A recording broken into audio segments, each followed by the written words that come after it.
Hello guys, in front of me I've got JBL QuantumENGINE app.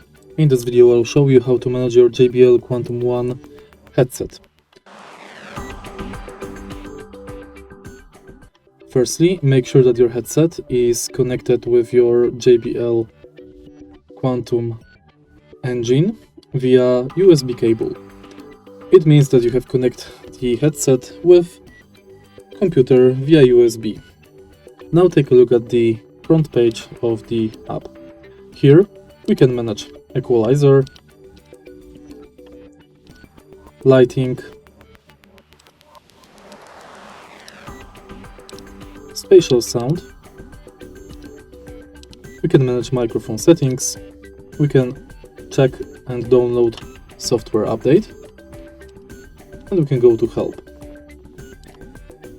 Right here we can set our user profile and we can edit it. In the end, on the top bar of the app we can check volume, microphone, we can adjust game and chat sound, enable or disable spatial audio and head tracker. And that's basically it. If you find this video helpful, please leave a like, comment and subscribe.